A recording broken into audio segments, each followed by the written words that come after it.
Hold up. They know the money is coming to go. So what? Yes, ladies and gentlemen. Yes, ladies and gentlemen. It has finally happened. Someone catches Tekashi slipping in an LA Fitness in Florida, and he get the beats put on. Most of you by now, have seen the footage, or should have seen the footage. And what's interesting about the footage is he doesn't have any pants on. He doesn't have any shoes on while he's leaving the gym after the beatdown. Yo, they just jump 6'9", bro. Yo, homie, I'm not gonna lie, bro. I'm a fan, bro. No, I'm a fan. I'm just saying, bro. I'm a fan, bro. Now, of course, there's speculation that he was in the sauna, and that's where they caught him. So that's the reason why he doesn't have any pants on, and that's why he doesn't have any shoes on his feet. Then there's, of course, the other speculation that he was beat out of his shoes and his pants and whatever else, and jewelry possibly. But I'm gonna guess that they caught him the way we saw him, because on his way out, all he kept saying was, "You guys jump me, you guys jump me," instead of saying, "You guys got my clothes and you jumped me," or "Give me my sneakers back so I could." So I'm just gonna guess that they caught him like that, probably in the sauna. Now, in case you don't know who Tekashi 6ix9ine is and you've been somewhere under a rock, he came out of Brooklyn, New York. In the hole with them Billy niggas and them Hoover niggas, you run up and they shooting niggas, we ain't hooping niggas. He was with the Treyway gangsters, the 9 Treys, I believe, out of Brooklyn, and he got caught up in a federal indictment, and instead of him doing the time for his portion of committing crimes, he snitched on his whole crew, threw them all under the bus. Of course, he had his reasoning for doing these things, and they were screwing on his baby mother, they were threatening or planning to kill him, rob him. Also, there was an audio that came up with Jim Jones and Mel Murder, who was the top dog of 9 Trey gangsters at the time. There was audio of Jim Jones saying he needs to get violated real bad. This shit crazy, son. But he doing that to make K9 think he don't got no relationship with Boy. That's what he trying to do. That's what he trying to do. He trying to live. He trying to supplement the show. That's cool, but now he gotta get violated. Yeah, super violated. Super duper.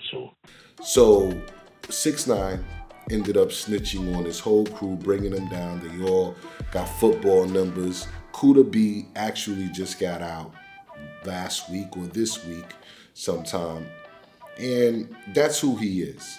Now, when he was released after snitching and going through his ordeal, he was proud to be a rat, proud to be the world's biggest rat. As a matter of fact, let him tell you.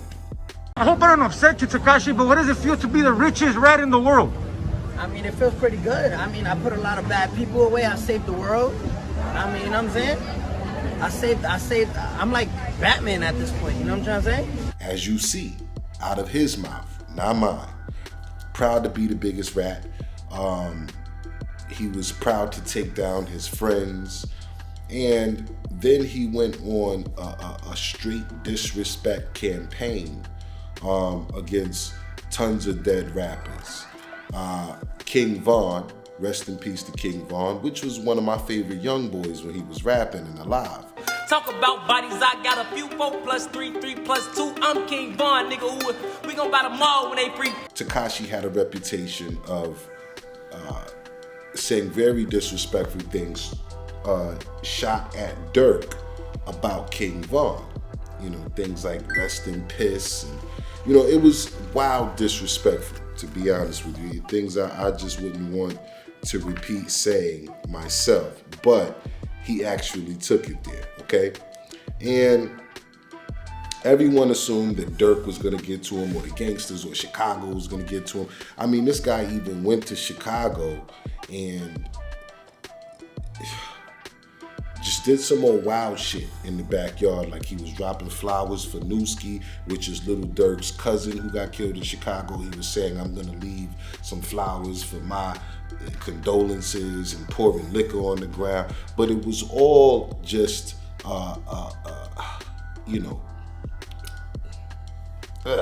just nitpicking at these people, these gangsters. No block right here. This what y'all wanted me in Chicago. This old block right here. I should call this shit no block. It's 10 o'clock. Where the fuck y'all niggas at? Niggas ain't outside. It's only 10 p.m. Where the fuck y'all niggas at, blood? Now, because recently everyone seen that he got hands and feet put on him in the LA Fitness, no one's really feeling any sympathy for Tekashi, should I say, okay?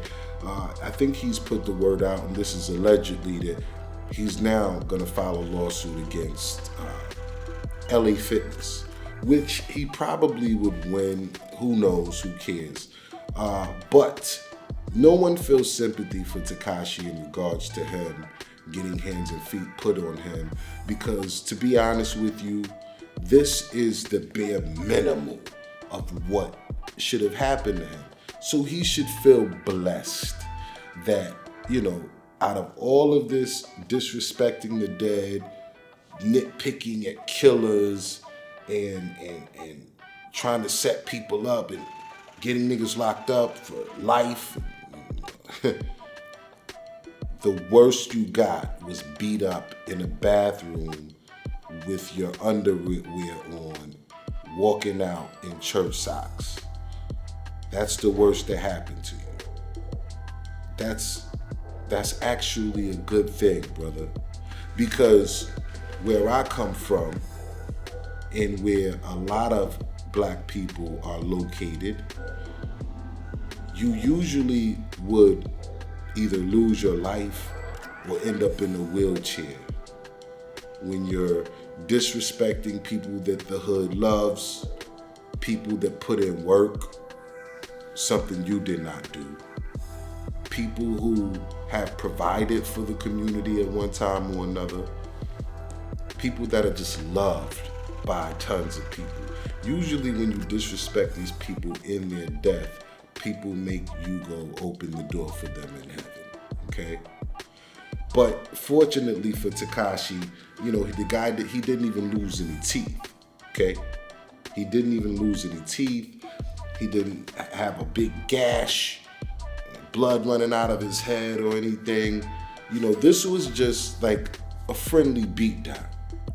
Something that was long overdue, probably well deserved if you look at how he runs his mouth consistently. This is something that, once again, he should be honored and happy that he at least received the bare minimum of consequences in regards to how he was running his mouth. Now, the word on the street is that security set him up. Security who? Security who? Word on the street is his own security are the ones who actually set him up. Now, no one's sure about that yet. That's all allegedly. No one's sure about that at all. We have to wait more time until all of that comes out, because I'm pretty sure what's in the dark will come to the light, and people will eventually expose exactly how he was set up. TMZ right now has footage out there of three guys walking in the front, the three assailants walking in the front and going to the back. Doesn't look like anyone let them in. This is LA Fitness. You don't have to really be let in. But looks like someone may have given them a phone call prior to their arrival. If I was 6ix9ine, with all of that money and publicity, I just lay low, relax, be quiet, enjoy your life. Enjoy your life. Go on vacation, drop some new music, none going at anybody. Make something for the women, right? Get back with Nicki Minaj. Whatever the fuck that was. I actually liked it. It sounded good to the ears. Pussy got that wet, wet, got that drip, drip, got that super soaker. Hopefully we don't see anything worse happen to the young man. I really don't want to see anything worse happen to the young man. You hate to see these young kids, whether they're just talking or about it. You hate to see them lose their lives. Because what we understand as older men is we were young once, right? So we were doing a lot of talking at one time. Some of us were fighting, and some of us were shooting, doing more than talking. But it starts off with the mouth. And we understand that if you just give yourself enough time to stay alive, all of that should have changed. Your mentality, your approach, your hothead approach, being angry at everything, taking everything personally, that changes once you reach a certain age or stage. Now that age and stage varies for each and every individual. There's no set age or stage for all people. But if you just give yourself enough time to stay alive, you will look at the young you and you would say, damn, I can't believe I was doing that shit. I challenge you, young people. I challenge you to give yourself enough time to stay alive to look at the young you, and you won't believe it. Because at my age, I still look and think about the young me, and I feel like I've lived 2 different lives. Because I feel like I don't even know that nigga from when I was a teenager. No regard for life, no regard to just hurt people physically or emotionally or just by words, just didn't care at all. And I think they're right. I was just projecting the pain that was projected onto me.